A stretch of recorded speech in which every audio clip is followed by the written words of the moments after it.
Shalom, meus amigos, uma boa noite a todos vocês.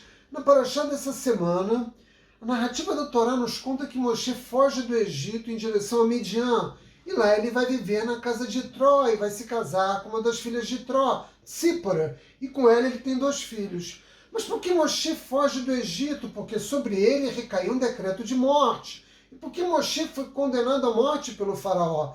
Porque ele havia tirado a vida de um capataz egípcio. E a razão pela qual ele tirou a vida desse capataz egípcio é porque na noite anterior ele havia abusado de uma mulher hebreia. E no dia seguinte ele tentava assassinar o marido dessa mulher. Moshe não se conteve diante de tamanha injustiça, e sabendo como profeta que desse egípcio jamais nasceria qualquer descendente justo, ele tomou a decisão de tirar a vida daquele homem e enterrá-lo nas areias do Egito.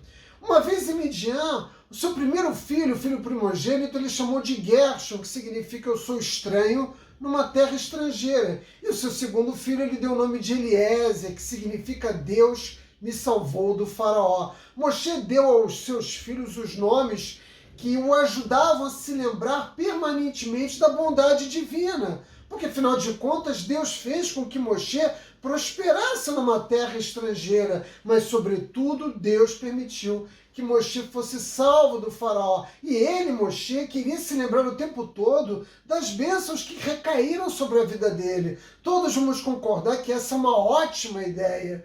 Mas, há uma pequena curiosidade. Moshe cometeu um erro, por assim dizer, na cronologia dos nomes dos filhos, porque primeiro ele foi salvo do faraó, para depois ter êxito numa terra estrangeira. Portanto, seria natural que o primeiro filho se chamasse Eliezer e o segundo Gershom. Mas não foi assim. E a pergunta é, por que Moshe inverteu a ordem dos nomes dos seus filhos? E a resposta a essa pergunta está na nossa capacidade, ou na ausência dela, de apreciar a bondade imediata. Me permitam dar um pequeno exemplo. Sempre que eu estou com meu filho no Rio de Janeiro, nós gostamos de ir juntos à praia. Ele gosta muito de nadar no mar. E durante o período que nós estamos juntos, naturalmente isso é sempre muito bom, mas é tudo um pouco confuso. Porque tem o protetor solar, tem que levar a cadeira, tem que levar a barraca, né? A gente tem que levar água e frutas, né? Naturalmente como na rua, porque não é caché, principalmente no Rio de Janeiro, então eu tenho que carregar muita coisa.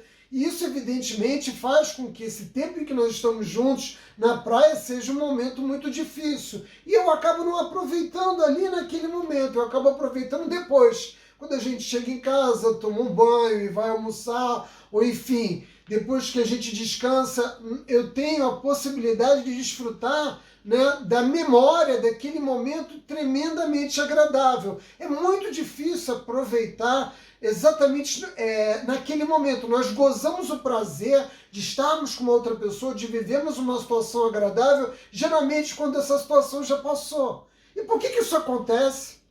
Porque o verdadeiro e profundo prazer exige esforço, e nesse caso, nesse exemplo que eu dei para vocês, é um esforço muito grande. Praia também é uma coisa bastante cansativa, mesmo que não tivesse protetor solar, barraca, cadeira e etc, etc. Ora, quando nós experimentamos o esforço para obter o prazer, é difícil, né, efetivamente naquele momento sentir o prazer. Um outro exemplo é quando nós recebemos uma visita na nossa casa. É muito agradável receber a visita, mas a gente fica preocupada dela estar bem hospedada, dela se alimentar bem. Enfim, nós cuidamos para que essa pessoa se sinta da melhor maneira possível. E muitas vezes nós não temos a oportunidade adequada de desfrutar aqueles momentos com a pessoa. E nós só vamos, né, apreciar de fato quando aquele momento já passou. Porque o que nós, infelizmente, apreciamos não é o prazer de estar com aquelas pessoas, mas a memória, a lembrança daquele momento. Nós experimentamos o prazer da memória e não o prazer real. Então, qual é o prazer mais profundo? Se é assim, qual é o prazer mais profundo? O prazer mais profundo é aquele que requer justamente que nós experimentamos esse prazer no momento em que ele está acontecendo. Mas isso é muito mais difícil, muito mais difícil. Por quê? Porque se é verdade que todo prazer verdadeiro exige esforço, no momento em que nós estamos exercendo esse esforço, nós estamos distraídos da possibilidade de termos prazer na melhor hora. para curtir os nossos filhos não é quando eles estão na cama deitados, mas é quando eles estão conosco, que nós podemos interagir com eles. Moshe Rabbeinu compreendia perfeitamente esse conceito, né? Ele dominou esse conceito, e para ele o bem imediato, o bom imediato era prosperar em uma terra estrangeira. Quer dizer, ele estava vivendo em Midian, ele já havia sido salvo do faraó e ele estava vivendo em Midian. Então o mais importante era dar prioridade para aquilo que ele estava vivendo naquele momento. E isso era muito mais difícil, né? E a forma dele lembrar disso foi justamente dando o nome de seu filho primogênito de Gershon.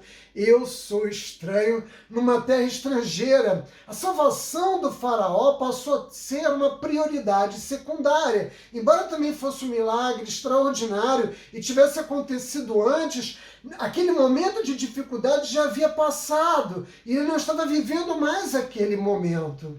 De modo, meus amigos, que a maior lição que Moshe Rabbeinu nos oferece aqui nessa paraxá é justamente o fato de que nós devemos ser capazes de aproveitar melhor a vida. Moshe Rabbeinu nos ensina isso, né? De que maneira? Tendo prazer no momento em que as coisas estão em curso, no momento em que as coisas estão acontecendo. E se nós somos capazes de fazermos isso, né, de não permitirmos que o esforço que nós fazemos para obter o prazer distraia a nossa capacidade de sentir prazer, então seremos dotados de grande, verdadeira felicidade. Não é fácil fazer, mas se nós nos concentrarmos sempre no bem, nós vamos ser capazes de, assim como Moshe Rabbeinu, nos lembrarmos que mesmo quando estamos numa terra estranha e somos estrangeiros, temos sempre o Criador nos protegendo, meus amigos. Vai!